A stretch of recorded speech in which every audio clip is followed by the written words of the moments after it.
Alright, gang. Truc de poule numéro 2.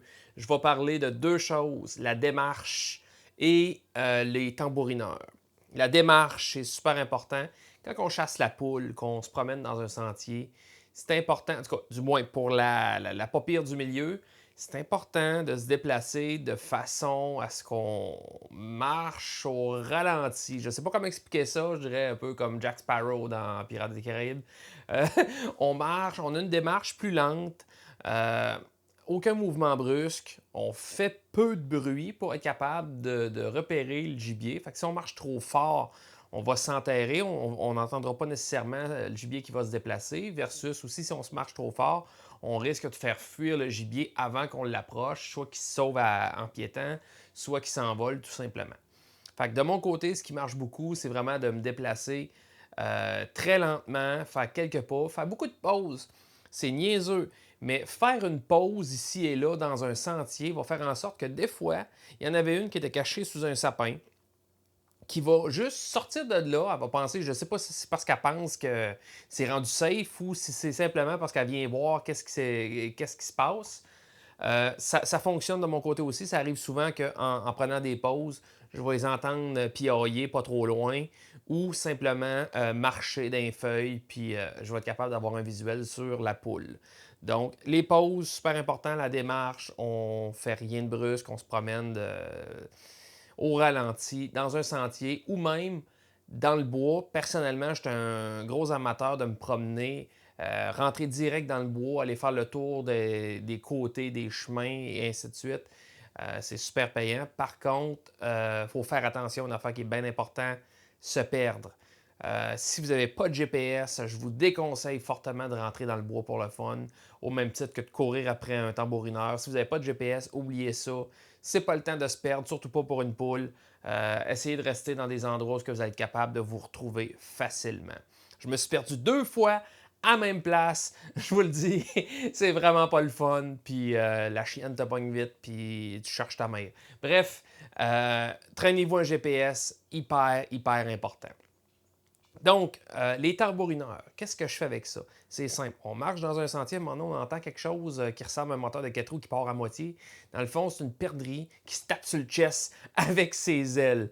Elle a fait ça pour deux choses. Soit pour attirer des femelles ou revendiquer son territoire en disant Hey, salut le grand, mais c'est à moi ce terrain-là. Tu sais, ça paraît niaiseux, mais une poule, c'est une proie.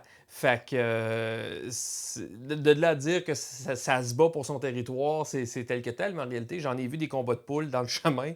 C'est un peu drôle à voir aller, mais ça existe, puis c'est territorial. Un mâle va garder son territoire de tambourinage pour lui, puis il va chasser les autres poules qui essayent de peut-être venir trop sneaker, voir qu'est-ce qui se passe avec lui. Bref, tout ça pour ramener ça au tambourineur. Vous marchez dans le bois, vous entendez une poule tambouriner, vous pouvez aller dessus pour la récolter. C'est sûr que ma façon de l'approcher est lente, on ne se le cachera pas, ça peut me prendre 15-20 minutes me rendre jusqu'à un tambourineur que j'entends à partir du chemin. C'est simple, ça tambourine, on se déplace lentement vers le son d'où est-ce que ça tambourine, bien sûr. Puis, on prend beaucoup de pauses. Quand il arrête de tambouriner, généralement, j'arrête de marcher. Ce que je fais, c'est que je vais ramasser des petites brindilles qui sont autour de moi. Je vais les craquer, comme si j'essayais de simuler le déplacement d'un petit animal, comme une perdrix, qui s'en va voir notre tambourineur. Fait que, généralement, c'est peut-être psychologique, mais j'ai l'impression que ça le fait déclencher. Il recommence à refaire une séance. Puis c'est là, quand il commence à tambouriner, je me rapproche pendant qu'il se tape sur le chest. Dans ma tête, c'est peut-être encore psychologique, mais je me dis, si je me tape sur le chest, ça se peut que j'entende moins de ce qui se passe autour de moi. Fait que pendant qu'il est comme en transe, pendant qu'il tambourine, j'en profite pour faire une couple de poids. De pas. Mais on s'entend, c'est pour ça que ça me prend peut-être 15 à 20 minutes de me rendre jusqu'à la poule, parce que je fonce pas dessus. Si on fonce dessus en direction du son, il va se passer deux choses. La première, il va se sauver, vous ne le verrez pas. Ou la deuxième, il va se sauver puis vous le verrez pas. Fait que ce qu'il faut faire, c'est vraiment y aller en douce. Puis surtout tôt en saison, vous êtes capable de vous servir du couvert de la végétation. Autant que c'est bon pour eux autres de se cacher que c'est bon pour nous autres.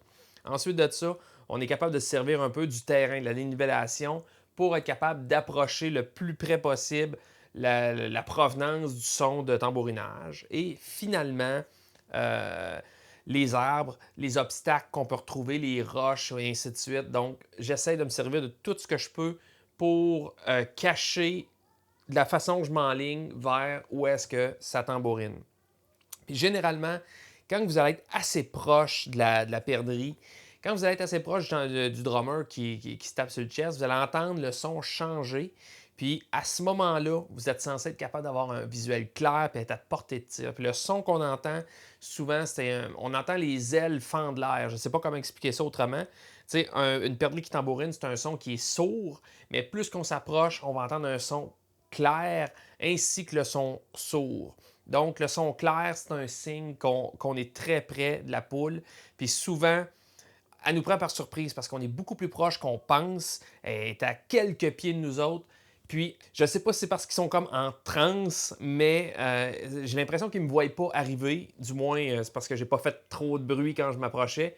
Mais clairement, on est proche des poules plus qu'on pense, puis souvent, ça peut nous trahir. Si vous entendez vraiment les ailes fendre l'air, arrêtez-vous, puis observez le plus possible s'il n'y a pas justement une poule qui est comme toute raide sur une souche. Puis, parlant de souche, les tambourineurs vont se trouver tout le temps un spot en surélevé. Ils vont se trouver un point où ils vont être capables de voir autour d'eux le plus possible. Ça peut être justement un tronc d'arbre coupé qui fait que c'est rélevé, un arbre simplement couché, ça peut être une roche, ça peut être le top d'un petit buton. Ils sont vraiment en hauteur pour être capable de voir tout le tour d'eux autres. Puis j'ai vu une fois, depuis que je chasse la poule, un coq tambouriner à partir d'un arbre. Je ne sais pas comment il a fait pour garder son équilibre, mais il devait être sa coche en tabarouette parce qu'il il se faisait aller sur le chest. Puis j'ai même pas pu l'approcher. Il me vu arriver trop vite, puis il a décollé avant même que je sois à portée de tir. Bref, ça fait le tour de ce que j'avais à vous parler pour la démarche et les tambourineurs. Donc, on n'oublie pas, on se déplace de façon très lente, au ralenti, puis on fait beaucoup de pauses. Les tambourineurs, on les approche quand ils se tapent sur le chest, puis on essaie de se garder à couvert le plus possible jusqu'à temps qu'on arrive à proximité où ce qu'on va entendre le son changer au niveau de son drumming. Sur ce, guys, adios!